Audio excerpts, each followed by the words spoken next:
Welcome to episode 76 of the Permaculture PIMPcast, the only PIMPcast on planet Earth where we discuss permaculture, preparedness, and practical living. How you doing for the third time, son?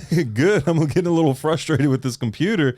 I don't know what's going on, but it completely, like, we started recording and all that, and then it just stopped it like a minute in, and just like it deleted all the presets. So here we are. Take number 3, but hey, 3 times a charm. So we're going to make it even better. All right, this episode brought to y'all by Hickory Ridge Soap from Two Old Crows Homestead.com. Turn that simp into a pimp. Bam! Also, EMP Shield, $50 off with that promo code PERMA.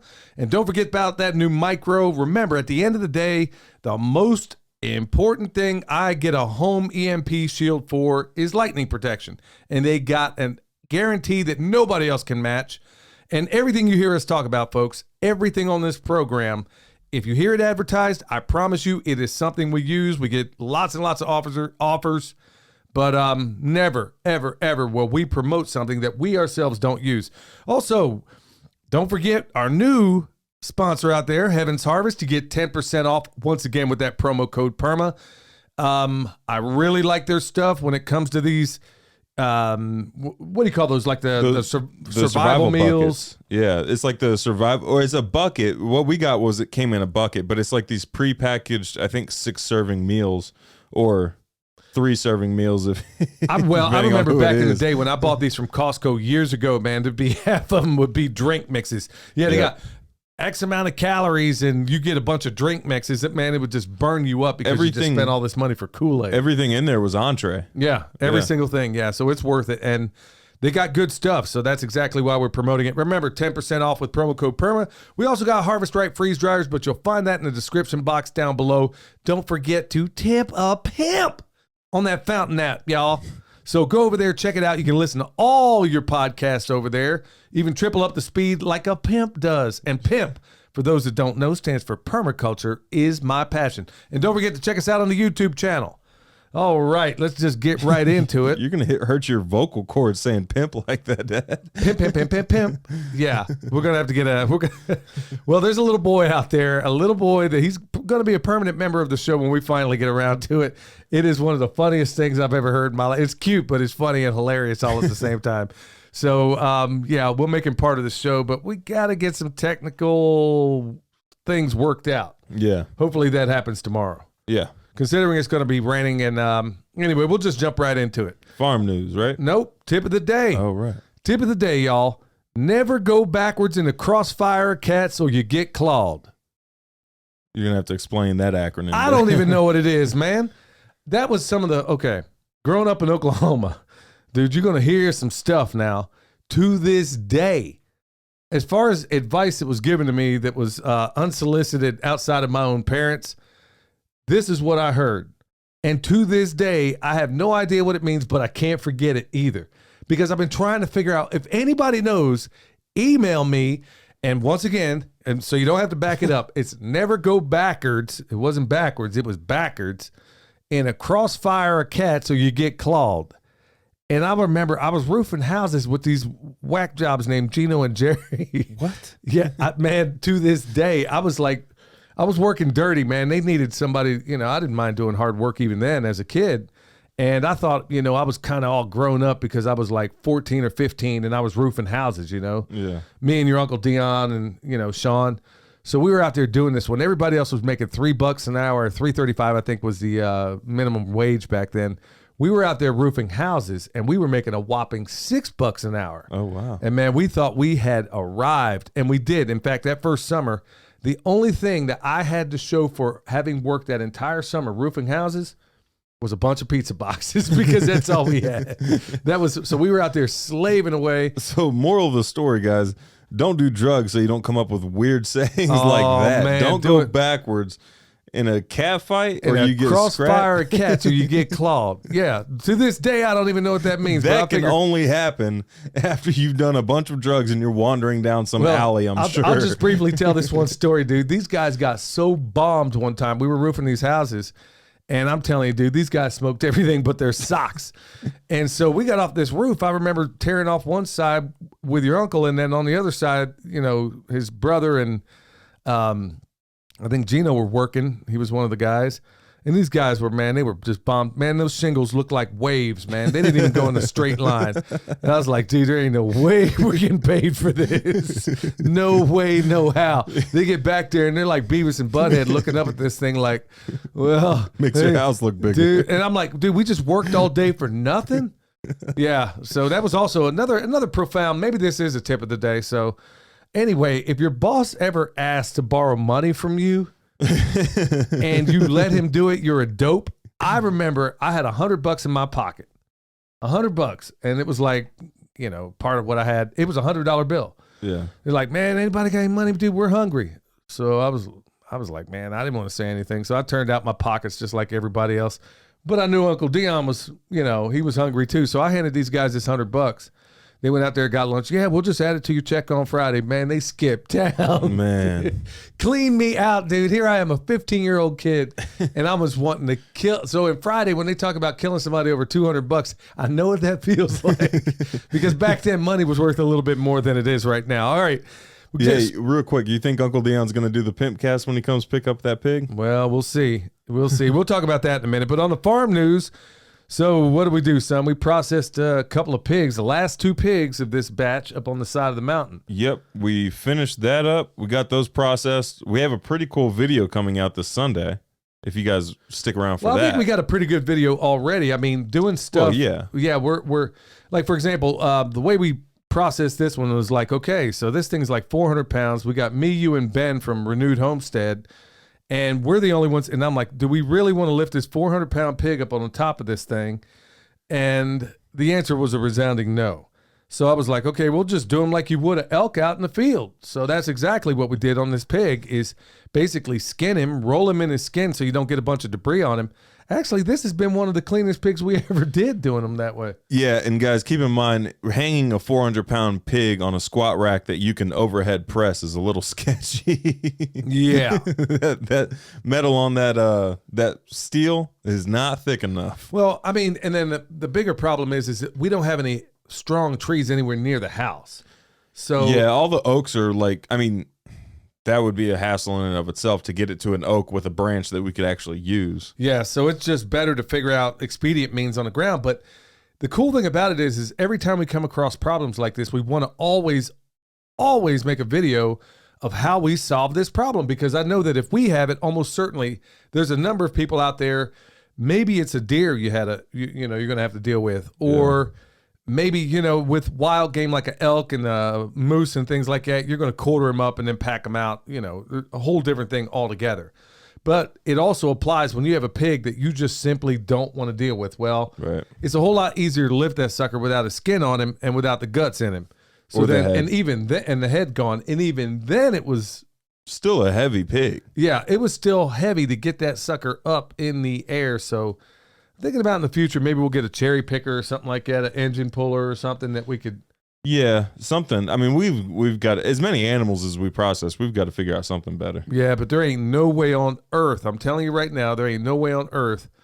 I'm about to go into debt for, just first of all, we very seldom use a tractor around here. We could build something like what Jason has, with the little motorized winch that just hooks up to like a battery or something. Yeah, like I was thinking about. I was telling Ben about it. I was thinking that maybe we'd do something like a little arm that came over. Ben Holler has something like that was on his barn that you could do pretty much the same exact way. So I was thinking, we got a lot of different options out there that we could go with, something that can swivel and we can do what we need to with it. And then if we ever did want to go ahead, because there is, depending on how you do it, I prefer to teach everybody how to skin because it's universal. It applies to every animal. Pigs are the only ones you'll ever scald and scrape. So I tend to want to teach the skinning method because it applies. If you can skin a pig, you can skin anything. Yeah. Pigs are the hardest to do by far. Yeah, a sheep skin, you can yank most of that and off. A deer comes right off. Yeah. Pig, you're not doing that, especially along the back. Right. Yeah. So it can be done, but we got that done and we put one of them, actually we gave one away to Ben and Denise, and the other one's going to go to my best friend. Yeah. Uncle Dion. Yeah. He's coming out at some point. I think he's going to try to make it out and do Jason's class down there. Try to see. He was cool. Wanting to be here for this whole thing right now, but it just didn't work out. So we got another cool variation on doing a pig. Do we want to tell them how we did it? Basically with a Leatherman. Well, what'd you ask for? Yeah, it was a rhetorical question, I guess. Okay, so we have a video coming out where Dad processes half a pig with a Leatherman, and that'll come out Sunday. Yeah, just to show that it can be done. I mean, and the biggest reason right now, everybody is selling a whole lot of fear out there. And frankly, sadly, there's a whole lot of homestead channels doing that very same thing. Yeah. I mean, everybody is selling this doggone fear. And I get it. We're in fearful times and there's a lot going on. But nobody, or not nobody, but very few people are saying, hey, I know this is going on. Let's offer some doggone solutions. And that's exactly what we're going to stay focused on. And the solution isn't, these are the 10 things you need to buy from Walmart, or buy this one thing or you're all going to die. Like those aren't the solutions. Those are people just trying to make money off of fear. I was doing some YouTube research the other day, trying to figure out what videos we need to make in this time of season, like what videos you guys are wanting to see, that type of research. And I'm going through looking at some of these channels, and it is like they went from homesteading to straight up fear porn. Yeah. Like that is all it is. Yeah, like there's nothing helpful. It's like they put out, like if I take a clip of like 10, or if I take like a batch of 10 of their videos, 10 of them are just straight up like, here's what you need to buy from this store. And they'll do the same store over and over again. Like you didn't get it in the first 3 videos on like, here's the 10 things you need to buy from Sam's Club. Right, because YouTube is selling, the powers that shouldn't be know that fearful people don't make good decisions. Yeah. So if they can peddle that fear and then keep it going at 100 miles an hour, well, guess what? You got a whole bunch of people that now become compliant when, things jump off. So we're going the opposite direction. And like I said, if we offer you a problem, we're going to offer some doggone solutions too. So right now, if you ever find yourself with wild game on the ground, you've got the video to see how to do it. And then if you want some more specific advice, we also sell that video. I don't know if it's down below, the pig processing. That's down below. Yep. Yeah, so we're always pig processing. We're going to be adding more to that as well. Okay, so the pigs are in the freezer, and just keep in mind, y'all, we're doing a pretty cool video with a Leatherman, and hopefully it's a blessing to a lot of people out there. These videos typically don't, if we were out there wanting to just get a bunch of subscribers and stuff like that, we know exactly how to do it, but we're not going to play that game. I got to sleep with me at night, dude, and I'm not about to play that game. Well, it's funny you say that, because I was looking at the comments on some of those videos, and I don't know how you continue to put out videos and get those types of comments continuously. What kind of comments? It's basically what you just said, is like you went from homesteading to now this, or like it's just people very unhappy with, there's the people that they picked up through the algorithm that are exactly looking for that type of content. There's those comments. And then there's people who watched their old content and was like, what the heck is this? Yeah. Yeah. Well, I hope they enjoy it, because sooner or later the ride's going to come to an end for maybe every one of us to a certain extent or another within some of these platforms, because I'm not under any illusions that they're going to keep us, around on places like YouTube with some of the things we say. But that's where you can find us in Brighteon and also on Rumble. So, yep. And then here we are on this podcast platform. Look, I guess if it gets bad enough and they scrub us all off of here, well, you know what time it is. Hopefully we've supplied some really good, solid information. All right, so other farm news. Well, the cold weather, it did exactly what everybody thought it would do. Killed the blooms. No more peaches. Yeah. So that's, man, I could just strangle somebody right now. And also the conspiracy part of my mind is also wondering, man, is this contrived too?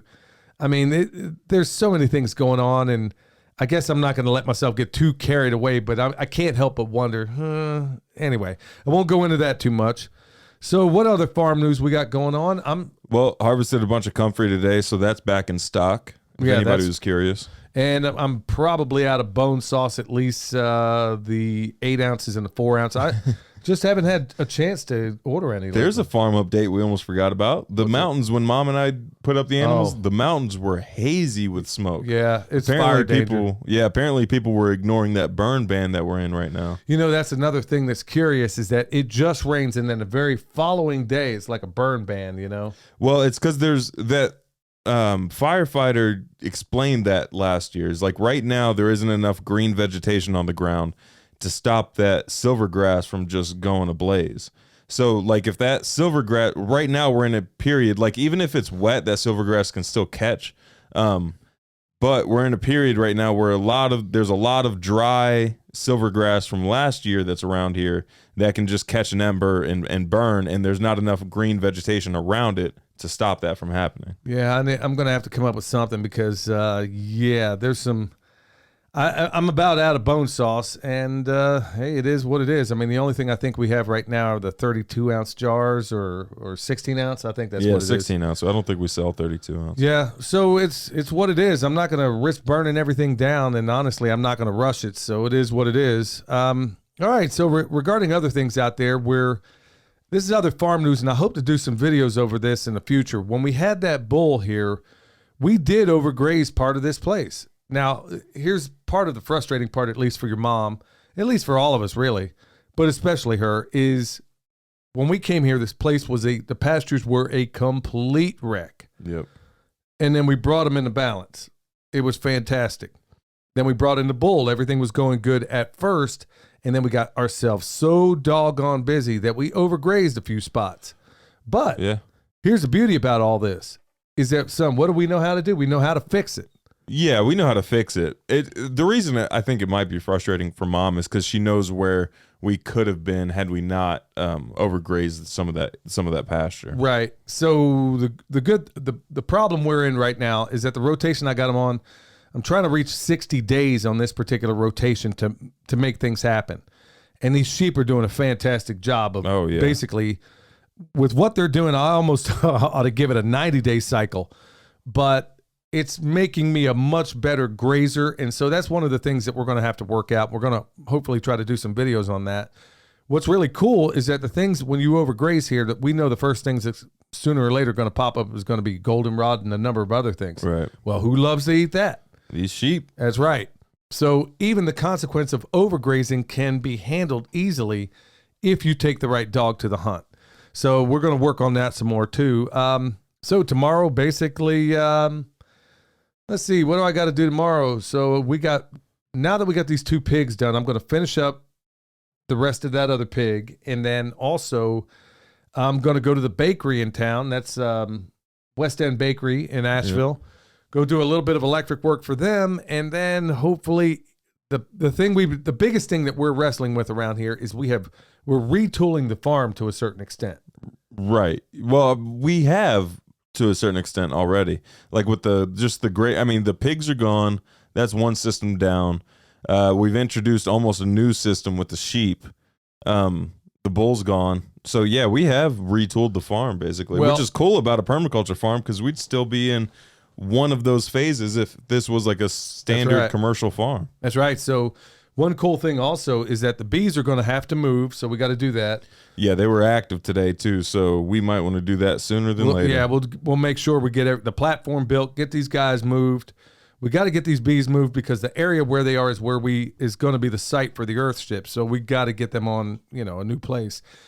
Also, we're going to add a swale, hopefully add some water features out here. Yep. We're going to have some dirt work done. So we're looking to do some really, really big things. And that was the biggest reason why we wanted to get the freezers as full as possible so we can really devote ourselves into the next phase of what it is we're trying to do out here. Because it's not just, for us, it's not just, we raise all the food we could possibly eat. In fact, we got to give it away.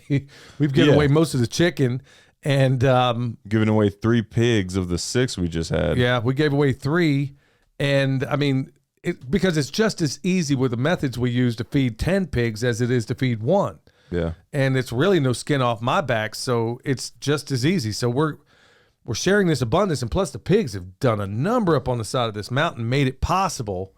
We let them overgraze as well, but that's almost strategic the way we did that one. That's intentional, because we want them to turn it into a moonscape up there, because it's okay to overgraze, like way overgraze, as long as you have a long enough rest period. Like if you look at the buffalo back in North America back in the day, like the buffalo would knock the grass all the way down, or even Joel Salatin's cows, they knock the grass all the way down. You go from something where you can't see 10 feet in front of you to something where you can see the other side of the paddock but there's a long rest period. There's like a year-long rest period at least. Well, it depends on the method you're using too. So Right. if you're going through and you're doing something like a high density grazing model, where they're going to eat it plumb down to the ground, and then you may have a 90-day, and in some cases it may be 180 days.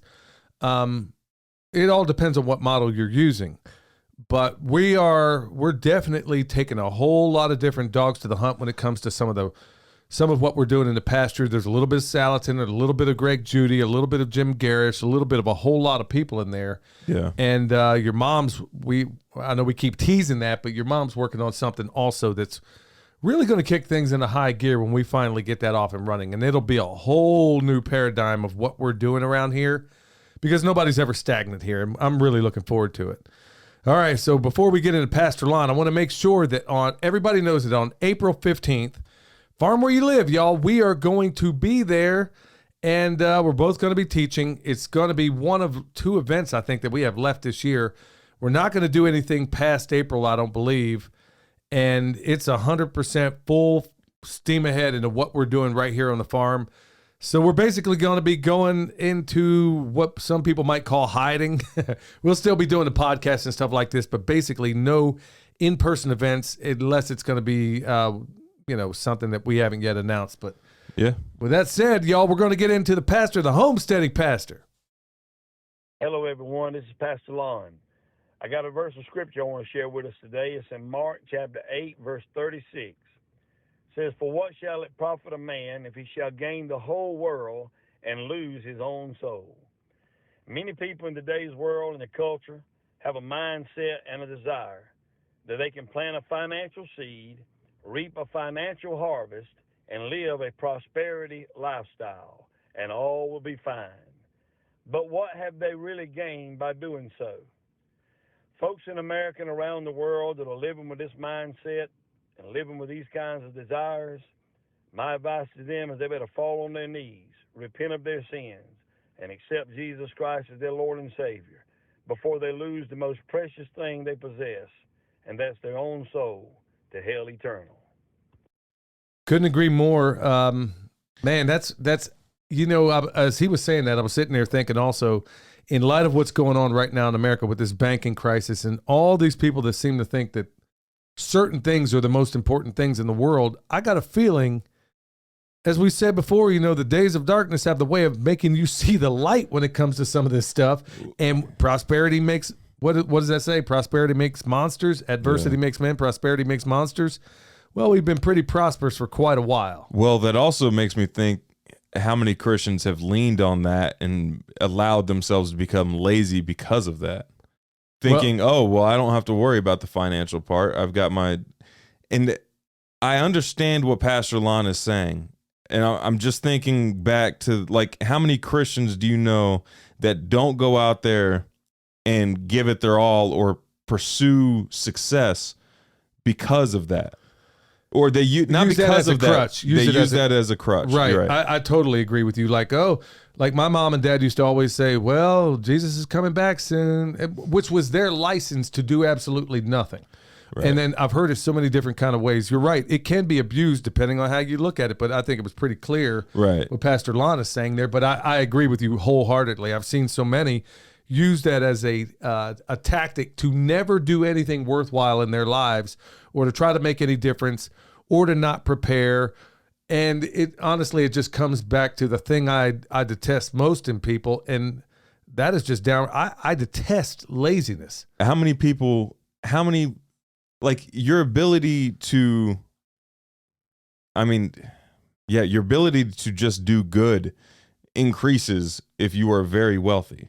Like, also, you have to be careful about that, becoming very wealthy and not selling your soul in the process, like he was saying.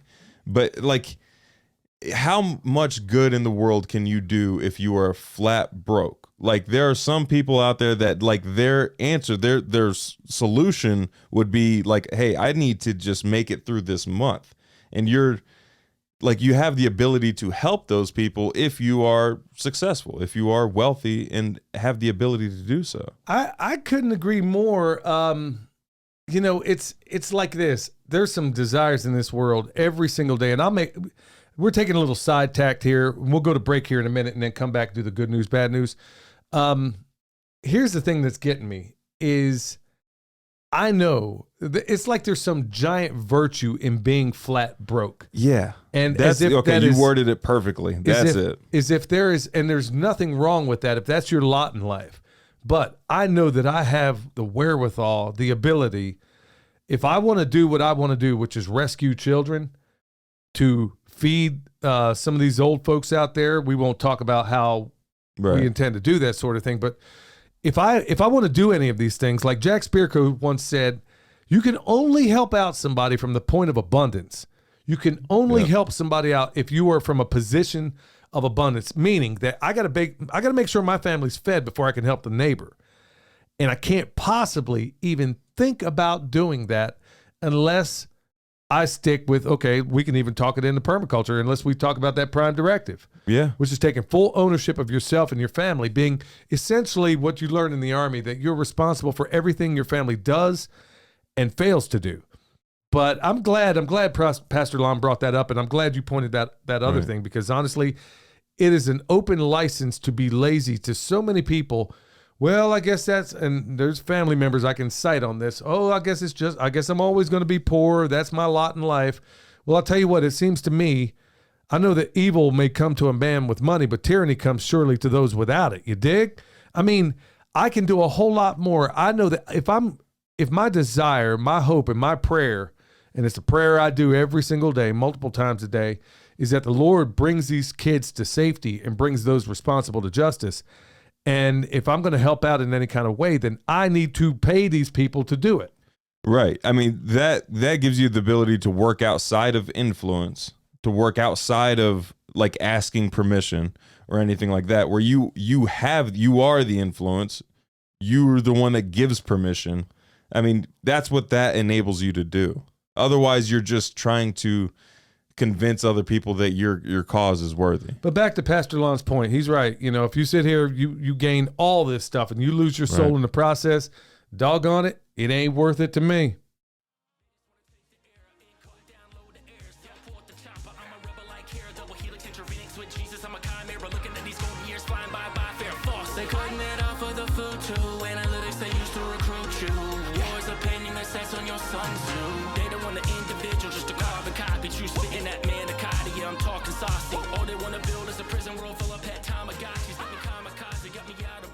Well, ain't that a fact? Oh, they want to build a prison world full of pet Tamagotchis. That was before my time. I don't know what a Tamagotchi is. Basically, you know, walking around like a bunch of doggone drones, and that's at least that's my understanding of it. All right, bad news, good news. Show's a little bit out of order, but who doesn't like a little bit of disorder every once in a while? Bad news, good news. Q&A episode. Well, yeah, exactly. So we're going to go right into it here in a little bit. So didn't mean to spend so much time in some of that other stuff, but we go where we feel led on this thing. And hopefully you find it entertaining. And which, speaking of entertaining, apparently I'm getting a ton of emails from so many people that were digging that episode regarding the Homestead beatdown. Oh, yeah. Man, that was about as organic as it gets. And I guess it was honest comedy. So if we can make you laugh in all this, good for us. That's the most viewed PIMPcast video we have on YouTube. Everybody's talking about it, I guess. So... You know, that's good. And, you know, if we can deliver some of this stuff, because so many farm podcasts out there, not saying they're bad or anything. It's just the facts, ma'am. So if we can add a little bit of levity in some of this, you know, what's wrong with that? Yeah. So, all right, bad news. Gregory Manarino, man, he just dropped some information, and it's really impactful to all of us. And I'm not going to spend a lot of time on this, but basically $2 trillion is going to be pumped into the banking system by the Fed. $2 trillion. Read my lips when I say that. $1 trillion. Okay, so what does that mean if they're going to basically print this money, which when I say print, I mean digitally print it. Right. So what does that mean to your dollar? You just had 2 more trillion come on the market. What does that do to the value of your dollar? Does it make it more valuable? It's like this. Okay, so if all of a sudden we find a bunch of gold right now and we add it to the gold supply we currently have, that means the gold supply we have is worth a little bit less, kind of, because we found a bunch more gold. Well, in this little pot of gold called the Fed, $2 trillion, and it's going into the big banking system. So what does this mean? That means the cost of everything. If it wasn't bad enough already, y'all, hold steady. It's like they were all standing around, just like looking around at America saying, wow, this isn't crashing fast enough. Yeah, like, can we... let's speed this thing up. Like, can we go ahead and get it on already? Yeah. I mean, I don't look forward and I don't hope for something like that because it means turmoil and suffering. But, man, maybe to a certain extent, it might bring a little more balance into some of this stuff. I'm looking at it as a massive opportunity to take back over the country. Well, like I think this is an opportunity for a lot of us to take back over. Well, maybe the powers that shouldn't be have overplayed their hand, and that might be what happens. I mean, we are in a fourth turning, and last time it was a fourth turning, it was called World War II. And that generation that fought World War II was basically the people that the older people at that time thought, I don't know about these kids. But, they were transformed into what some would call the greatest generation. I would argue with that a little bit. I would argue maybe the turning before that. So that's another thing altogether. But the good news, bad news, and now we're going to hit good news. And this isn't necessarily, I mean, it all depends on how you look at it. The good news is you already are being equipped with everything you need to survive what's unfolding. Also, I have some more good news. Treasure Island recently got a shipment of precious metals in. So they're fully stocked. Well, I guess that is good news if you're going to buy some silver and gold. Yeah. Or whatever else you think is valuable. But also keep in mind, in the pantheon of things you need, food and water definitely is at the top of that list. If you get to it, then yes, silver and gold, probably more silver if you're listening to this PIMPcast, might be something you want to put back because it's not going to make you any money, but it's going to at least hedge you to some extent or another. Right. So that's one cool thing that I'm like, the good news is that if you're doing a lot of what we're talking about here, you're making yourself very productive. You're making yourself so prosperous. And we're not saying like this thing with the pigs. We're not saying this to brag. We're saying that these methods work so well that it produces such abundance that we have to give it away. And that's a pretty good place to be in. I mean, when you have so much abundance that you have to absolutely give it away. So, so check this one out. On the Texas border, this is the other good news thing. It looks like Texas is basically, I have the article here, but why am I going to sit here and read some bland article when I can just kind of convey it? Governor Abbott, I guess, down in Texas, I guess he's been leaned on enough. They're so tired of the federal government doing absolutely nothing about what's happening at that border. We're talking like fentanyl and Mexican drug cartels and everything else going on, that apparently Texas is saying, okay, we're going to handle this ourselves. Now, of course, the feds are going to have a problem with that because they're saying, hey, this is a federal issue. Well, there's a whole lot of things that used to be states' issues, like the 10th Amendment. We've clearly forgotten about that. So maybe it's good that the state is saying, okay, forget all you people at the federal level. We're just going to handle this. And maybe every single state ought to be doing that very same thing. And what is the Fed going to do compared to Texas? Yeah. like if it comes down to it, can they do anything against Texas? Absolutely not. When we come back, we're going to get into the Q&A, y'all.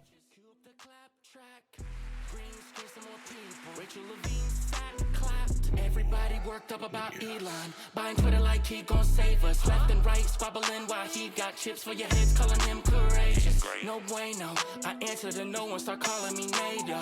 Digital cheese on the way though. Get you a bowl of Alfredo. It's a woke summer, I need another booster.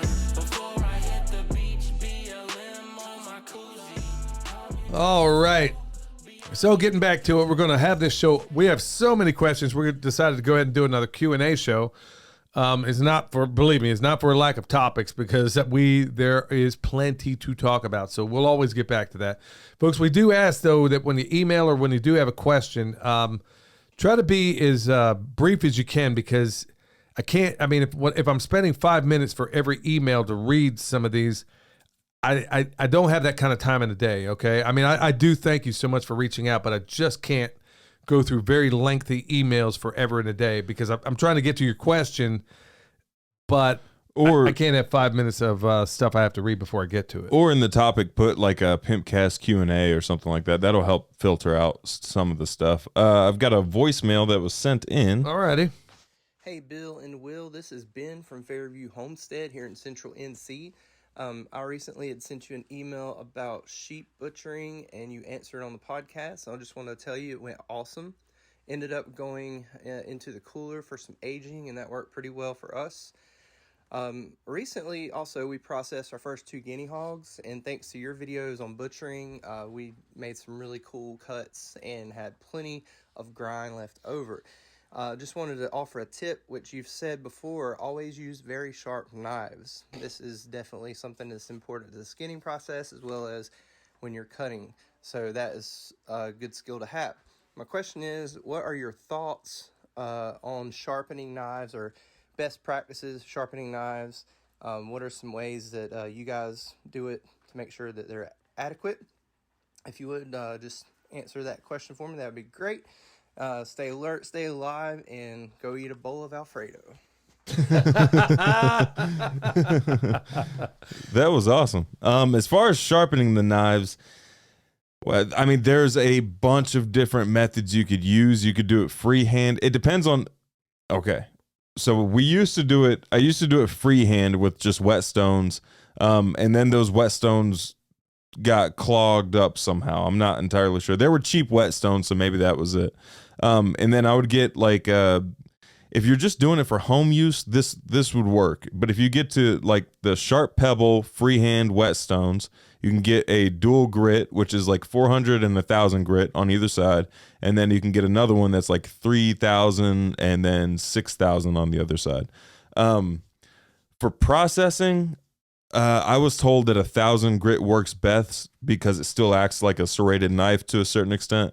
But you can also get like sharpening, like guided angle sharpening systems, because using a freehand whetstone is you're going to have to practice. You're going to dull a lot of knives. You're going to have to, just get good at it. It's a new skill you're going to have to learn. Whereas these guided angle sharpening systems, you literally attach the knife to the system and then use the set angles or set your angle and then use your guide rod to sharpen the knife. There's very, very expensive systems, and then there's cheaper ones. The cheaper ones will only sharpen a knife to a certain extent, and the more expensive ones will sharpen like any length of blade. We got one in the mail coming in here pretty soon. I'll do maybe like I'll review it and let you know how it works. All right, we got one here from Matthew, and he's asking about these bioengineered ingredients on the label and stuff, and he's basically saying, and it seems like a broad term, but he's wondering about mRNA garbage in the spinach and stuff. And I mean, what's your take? He's asking what our take is on labeling. Look, man, this is exactly what I'm getting at. We are getting to the point now, and depending on whom you believe, it could be stuff they're dropping from the sky. It could be stuff that they're putting on the crops where they're going to try to get this mRNA into you some way or another. Now, I am discovering, and hopefully we have some of those people on the show that talk about how there are ways to chelate some of this stuff out of you, if not all of it. This is absolutely diabolical, what is going on, and we've got to find our way out of it. But as far as my take on it, I don't know what you can do depending on how this stuff is delivered. I mean, all of us to some extent or another buy something from the store. We just have to try and grow as much as we possibly can. Right. I got one from user 87656. Hello, it's Ashley. Oh, Ashley. Hello, it's Ashley from North Arkansas again. On the subject of Joshua, he did have one flaw. You see, Joshua judges Ruth. Yep, it's a real shame. Haha, love the show. Keep them coming, and y'all have a nice evening. Well, there we go.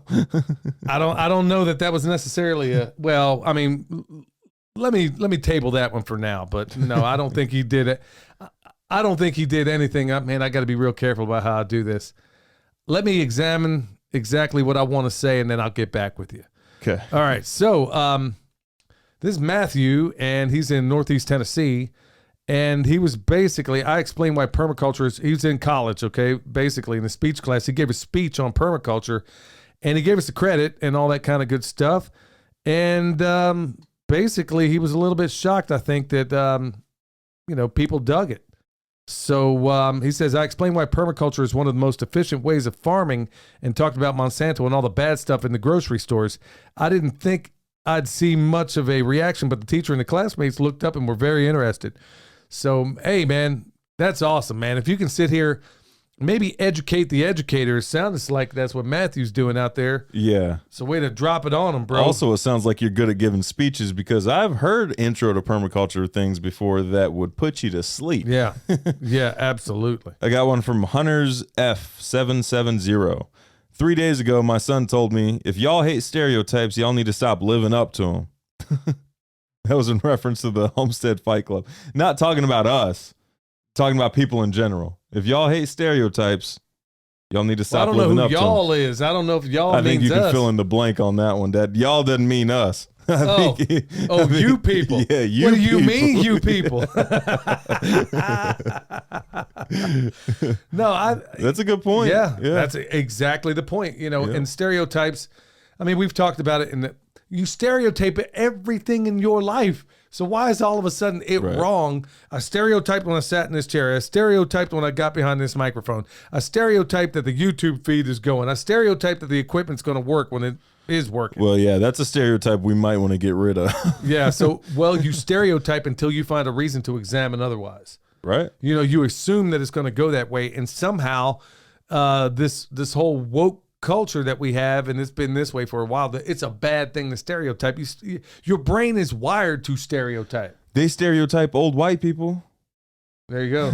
Well, hey, I stereotype a lot of those white people in Asheville. Yeah. Tell me if I'm wrong, dude. Tell me if I'm wrong. This is a little side note here, but I am telling you, every retired dude in Asheville looks like they came out of a cookie cutter. They look like they used to be gay.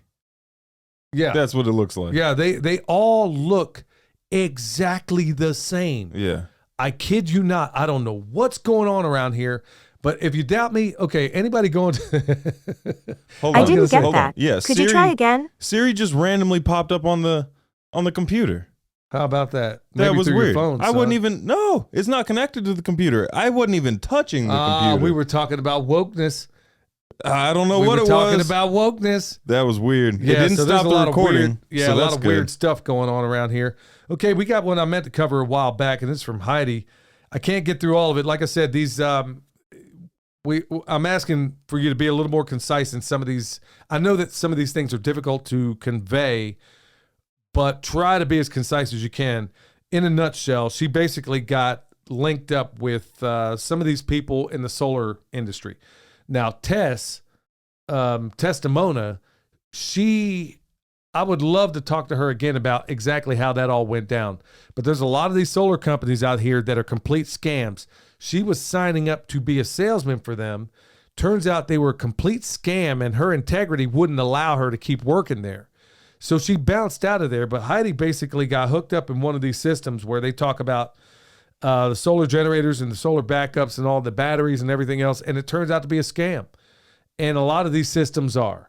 Wow. So if you want to get a system that actually works, one of the people I know, well, first of all, you might want to reach out to Earthship because they've been going at them for a long time. Yeah. But also hit up, check out Tag at Life Done Free. He's got a legit house that runs completely on solar, up one side, down the other, designed the system himself. And he can tell you the best way to go about doing this. Now, in her case, she lost a lot of money on this thing, and it breaks my heart because there's some really unscrupulous solar companies out there. And sadly, in the solar industry, the thing that sucks the most about that is that the components of one solar array does not necessarily overlay with the components of another one.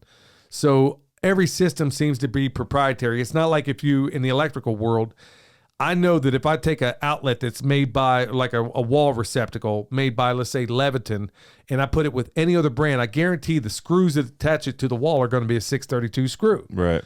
And I guarantee the plug universally is going to plug into that. Well, it doesn't work that way in the solar industry and in the phone industry. It's weird because there are no standardized anything. Also doesn't work in those custom light fixtures either. They'll send you some hardware that you've never even seen before. That's exactly right. And they do that so you can only go back to them. Yep. It's not standardized in that system. But yeah, she got a raw deal on some of that. So be very careful out there, folks. I got one from Saints and Sats. Great show. Thank you. It's been inspiring to get to work preparing new garden beds. It's been inspiring me to get to work on preparing new garden beds. And I do need to find some local experts to learn from. And that's regards to episode 75, insulating yourself from economic collapse. There you go. Yeah. Yeah, that's what you got to do. I mean, There's a lot of great information on YouTube. There's also a lot of I was bad also stuff. just thinking, if y'all don't believe us about Asheville, come to Farm Where You Live April 15th. I was going to say that. I swear I was going to say the same. We will prove it to you. Go wait till you go out to eat in Asheville. I'm telling you right now, you're going to be like, dude, what is up? Oh, man. All these people are clones. I mean, all of the retired white folks. And look, I'm sorry to stereotype, but I'm stereotyping. Dude, there aren't any other retired people around dude, here. Yeah, there ain't no retired black people around here. I ain't seen. No. There was like Paul Mooney said, man, there wasn't no Rambos in Vietnam. There was a bunch of Sambos up on that front line. But no, the point of it is there ain't no retired black people running around Asheville. No. But if you go around, tell me if I'm wrong. If you come to that, that's one cool thing about this thing coming up. Then is that. You know, number one, I'm surprised more of these homestead things don't happen in Nashville, just because it is a place a lot of people go for a destination. The food's fantastic. A lot of great farm to table restaurants. Food may or may not be fantastic. Just Depending on because where the you go. restaurant was fantastic doesn't mean it is still, especially after COVID. Yeah, but there's a lot of wonderful places where you still can go. All right, so we got one here from Emily, and she's saying, is there a permaculture design course in southern U.S. that you'd recommend? I'm learning from y'all, and thanks for the comfrey I ordered. And well, thank you for your business, and we do have more comfrey back in stock. Okay, so Jeff Lawton, hands down, has got the best permaculture design certificate class, and it's online, but it is expensive, but it's worth every dollar in my opinion. In person, in class, there's the Nicholas Bertner at the School of Permaculture, but isn't there something? He's got an online version of it too, where you can do it for like $25 a month. But was she asking for? She's saying in the southern U.S., so I don't know anybody specifically down there. Arizona. What was that dude? Did that dude in Arizona? Did he have? She's saying southern U.S.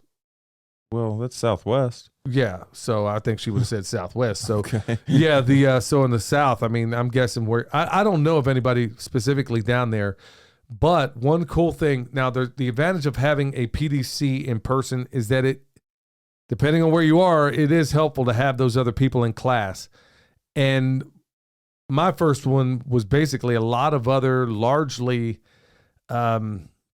conservative-minded constitutional types that were in there, which is rare, exceedingly rare for permaculture, because a lot of the people on the hard left occupy most of that space, and we're taking it back.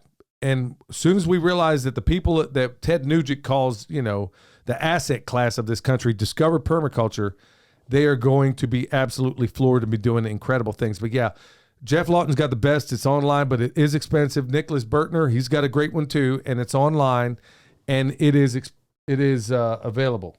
My chair's squeaking, Dad. Okay, that's not what it sounds like. My chair's squeaking. All right, what do you got? I got one. Well, I don't know from who, but user 6740. Howdy from Cleveland, Oklahoma, pimps. Quick question: how can I tell if I have subsoil seepage from a sewage lagoon on the downhill side of a dam, or could it be a spring maybe? I have a spot. I don't think so. I have a spot that just stays wet longer than I think it should. It could also just be runoff from uphill. The lagoon never runs dry, but does get low during drought times. I don't know. Thoughts? It's hard to say without actually looking at it. I mean, I would err if you have water seepage directly on the downhill side of your lagoon dam in Oklahoma. I would say it's probably not a spring. I don't know. It's hard to say for sure. I mean, some of these questions, I mean, I appreciate you thinking we could help. And then sometimes we can, but it's really difficult to say anything without actually having looked at it. Maybe reach out to Eric Sider, get a consultation on that sort of thing. Or maybe take a sample of the water and get it tested. Yeah. They might be able to tell you if it's coming from the lagoon or if it's like a natural spring. But either way, if the spring is coming into contact with that seepage from the lagoon, it might just still count as lagoon water. Yeah, I'd get somebody local to take a second look at that one for sure. Okay, Don, yeah, William, he says, Billy, William, and Homestead Honey. My wife and I are loving all the content on the YouTube and the podcast. We've ordered 30 comfrey plants and bone sauce all around the trees, ordered 2 rice knives, 2 shirts. Hey, thanks a lot, Don. Thank you. Damn. Man, you talk about, thank you so much. We do appreciate your business, y'all. Loving it all. Have a consultation scheduled with Eric as well. Good night, man. He covered it all. So Yeah, thank you so much. He says, I wanted to say thank you for all you do and thank you for the info. Well, thank you, Don, and thank you for supporting us as well. This is exactly what we try to do, y'all. And we're so thankful for all of you folks out there that we try to sell things, number one, that you can buy once and never have to buy again. Or if you do, some people would say that's an awful business model in some ways, but it really isn't the way I see it. I want to make comfrey so ubiquitous that I can't sell it. Yeah. I mean, you think about all the things that are about to befall this country, and if we all had an enormous amount of comfrey alone, I got to be careful how I say this because in our litigious world, I'll put it this way, I can't grow enough of it because the animals eat it like it's going out of style. A lot of problems could be solved, especially with like supply chain, issues. A lot of issues could be solved if everybody grew a ton of comfrey. Yeah, a lot of it. I've got one from the YouTube, actually. YouTube comments. I got questions from there. This is from Brian McFarland. What's the name of the chemtrail docs Billy suggested?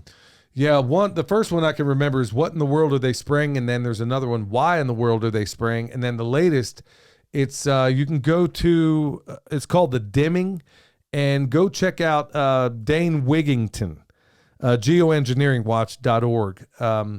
Yeah. Anybody that can watch any of those documentaries, if you watch them all, you're basically going to come to the conclusion that those streaks you see in the air are not there. It's not vapor. It's not a vapor trail. It's not condensation. This is junk. They have the video of it opening and closing the valves, dropping this stuff out of these planes. Mm-hmm. So it's cold-blooded. All right, got one from Rich. I'm wanting to build up a food forest in our homestead in northern Vermont. I was able to pick up 6 apple trees last fall and getting ready to add some plums, pears, and peaches. Doing a lot of trios. It says he's basically going to be ordering comfrey soon. And, okay, he says we're going to be planting in early May up here. Last frost is expected about May 21. I'm not sure if there's a question in there, but thank you so much for reaching out, Rich. And I do thank everybody else for reaching out as well. I got one from Skashoon on the YouTube channel. I like Ben Holler's chicken setup. It might work for me as well. The Poultry Pallet Palace is on the drawing board because I have nothing else to do.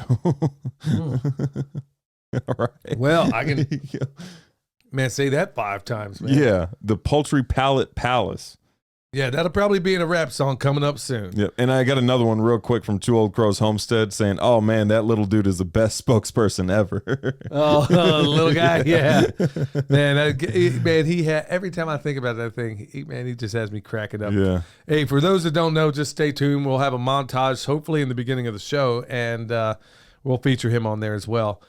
So anyway, this orchard pretty local to me is offering up trees that can be dug for $5. I know you like bare root trees, and basically his concern is, why are they so cheap? Look, I can't really tell you, but I'll put it this way. If they're offering $5 trees, he said, I think it might be because you're the one digging them up. I don't care what the reason is. Oh, no, not at all. If they're $5 trees, man, I don't care if they had me out there working with Uncle Fester and Gumby. I'm going to go out there and get them. I'm saying that might be why they're so cheap, though, because a lot of the cost comes in, like with nurseries and stuff, comes with the packaging, the labor, all that stuff. But if you're knocking out the package, you're taking care of the packaging and the laboring yourself. I mean, that explains why the tree is so cheap. That's an awesome deal. That's an awesome idea. Yeah, I don't have a problem at all with that. I mean, $5 a tree, that is still a steal as far as I'm concerned. Okay, we got one from Justin. Man, there's a whole lot of stuff on here. Basically, bro, all I can really get to right now is thank you for reaching out. Y'all, when you got paragraph after paragraph after paragraph, I can't possibly go through that in a podcast. I mean, we got to keep them concise. Well, I've got a question, and it keeps on popping up on the video, especially since we've started doing the video podcast. So this is from Lynn Jasmine. Billy, what color are your headphones? Just wondering. These doggone things are purple, man. They are purple. That's the most common question we get on the YouTube part. Really? It's like, what color are your headphones? Or what's up lighting, with the... We got lighting in this studio, and it makes these things look pink, man. It's like, what's up with that? What's up with those headphones? Yeah, people keep wanting to know. Wow. We'll have to replace Dad's headphones here. Somebody says, Billy, where did you get the ground from the Saturday and the ground? Thanks for helping. Yeah, also, I think you mean grinder. They're asking, yeah, hey, folks, kind of proofread some of this stuff because I'm going to need some help on some of this. The grinder, that's a Weston grinder. It was one of the ones, it was a brand we used in the butcher shop. It's made, it's somewhere in Kansas. I want to say it's in somewhere around Wichita, but I'm telling you what, that little half-horse grinder, that thing ran day and night, and it was fantastic. And so I got a 1.5 horse, and that thing will do maybe 20 pounds a minute. Oh, it yeah. is, I mean, you're trying to keep up with the grinder. Yeah, you can't even hardly keep up with it. So, and honestly, with all the stuff we grind, man, it's not cheap sometimes, but honestly, if you can afford it, get the best grinder you can buy. Half horsepower will get it done, but you're going to be standing there a while. Man, I got things I got to do. And you have more capability. You can do your sausage stuffing a whole lot easier I know it's easier to go get a Cabela's brand, but Weston makes the best grinder I know of. And that thing does everything I need it to do, and it does it in record time. Is that something you could potentially, if you buy it, is that something you could potentially rent out? Because I mean, this is not a bad idea. I actually. mean, this year so far, how many people have borrowed the grinder from us? Yeah, that is not a bad idea. You could possibly rent something like that, but I would also some of these things ain't cheap. So you make sure they put down a hefty deposit, and you know where to find them. And then also, man, you never know it. I guess I'd be worried about some Dexter sucker in there grinding up people, sticking them down that thing these days, man. You never know, man. I don't know. I don't think they'd be hitting up a Craigslist ad to rent a grinder. Hey, you never know. I've heard worse, man. I knew a dude that was robbing people door to door with a tree saw once when I was a kid. That's a whole nother story unto itself. We got this, from Rodney. He says he's been listening to the PIMPcast, watching a YouTube video for now. In a nutshell, he's basically wondering, these Asian carp, he was wondering about catching them because they're invasive and feeding them the chickens. I think that's a winner. I think that's a winner too. Yeah, I was thinking about catching a bunch of these tadpoles down here in the pond, in the love pond down at the bottom, and feeding them to the chickens. But yeah, I don't see why fish is off the menu. That should work. Yeah. And the chickens, I'm sure, don't care about all those tiny little bones in the carp either. No, they absolutely, they're not going to care one bit. And man, it's amazing how those chickens, man, they will take every little thing between every little feather bone. It doesn't matter, man. They'll get it done. Yeah. Another one from Matthew. In a nutshell, man, hey, he's asking about PDCs.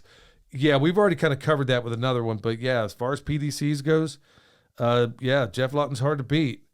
We got one from Ronnie asking about comfrey, and he's saying, do you need to add any fertilizer, son? What would you say? Absolutely not. The comfrey loves poor, depleted soil. If you plant the comfrey in any kind of Miracle Grow or anything like that, it just doesn't grow well. We've had a couple people say that it did grow well, but in our experience, it does not do well in potting soil or Miracle Grow or anything like that. It does better in rocky, sandy soil. It does the best in sandy soil, I think, if you're trying to harvest roots. Yeah, it'll get it done. All right, We got one from Bernadette asking, in a nutshell, does bone sauce work on dogs? Absolutely not. Nope.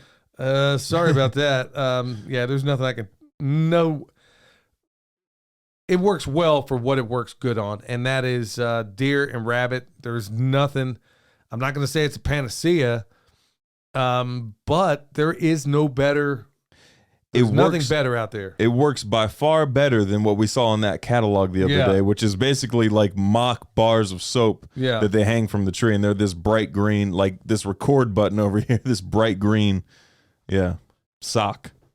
Yeah. So, son, do you got any more on your end? That's it on my end. All right. Yeah. So we got a bunch more. Hey, I received a comfrey.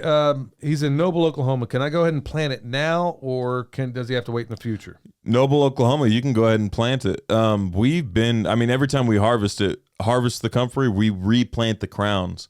And we're going through freezing weather right now at night. So, yeah, you're definitely good. My man Daryl said, That episode was a complete crack up. Nice work. He's talking about the Homestead Beatdown. So he's thinking, what a ride. He says, hashtag pimp's gone wild. He's talking about doing coloring books, sweatshirts, T-shirt, mugs, caps, the whole 9 yards. I mean, Daryl, hey, you want to go with it, bro? I think that's not a bad idea at all. Yeah. So Samantha, she's in the Deep South, and she's got some questions about a lot of things. She was asking about consultations, design consultations. In fact, a number of people do. Yeah. Folks, we're just up to our eyeballs, but if you want the best out there, Eric Sider is hard to beat. Yep. Do we have him linked down below, sir? Yeah, he's linked down below. Eric's Consultations. Yeah. Eric's Consultations. Okay. Well, that's not what it's labeled at, but like Eric Sider's Consultations or Permaculture Consultations, it's listed that way in the description box. All right. Annette has been with us ever since we were first getting started on YouTube. And she was saying, hey, what are your thoughts on using an IBC tote with the top removed and filling and cooking manure and compost to the point of soil, then dumping it out? I know it's plastic and it's not ideal, but okay, so what are your thoughts on that? My concern, not necessarily the plastic, my concern would be airflow. Maybe if you perforated it a bunch. Well, plastic probably ain't helping either. I mean, also, if you go look at Kevin Frazier's interview, the one I did with Kevin Frazier, he has like a kind of Johnson Sioux, like an accidental Johnson Sioux bioreactor going on with his compost. And he just takes the organic material, piles it in this big net, I think, where it has plenty of airflow, and then he just waters it whenever he feels like it. Yeah, as far as that Johnson Sioux, and I hope to talk to Jack Spirko pretty quick, man. There's a whole lot of stuff, man, that's just... It's cool, man, when you have these naturally inquisitive people like Kevin Frazier and also Jack Spirko and a number of others I can think of, that just by maybe you see their idea and maybe you offer a contribution, or they see yours and they offer a contribution. Well, Jack had some really, really awesome stuff, and I want to get him back on here to talk about it regarding things like Johnson Sioux bioreactor and also his research when it comes to things like biochar and how everybody's basically missing the boat on it. And some noted people out there that, command a lot of respect in this field. Actually, knowing what I learned from Jack just recently from biochar, there is no reason this thing should not be every single place you can put it. Well, yeah. Yeah. For no other reason, especially in an environment where, okay, think about environments that are, arid, okay? Because of its water retaining capabilities, it makes you wonder why this stuff isn't already being used to a high extent anyway. It gives microbes a place to live in your soil. So that right there is the key to everything that you have an issue with on your farm. And it's helping your water retaining capability. Yep. If nothing else, so if you're in places like we lived in, we were already making biochar, but honestly, with the research that Jack has kind of exposed even more, everybody should be considering it. Now, I know that's a little bit of a departure from the previous question, but I just wanted to put that out there. All right, y'all. Hopefully this has been a blessing to you. We thank you so much for checking us out. We're going to try to do more and more and more interviews in between the Tuesday and the Thursday episodes. We're going to try to get more of those in there. Like I said, with Jack Spirko, a lot of other people that we have out there, 2 young men that I can't wait to get on here as well. All right, y'all. Thank you so much. Until next time, stay alert. Stay alive.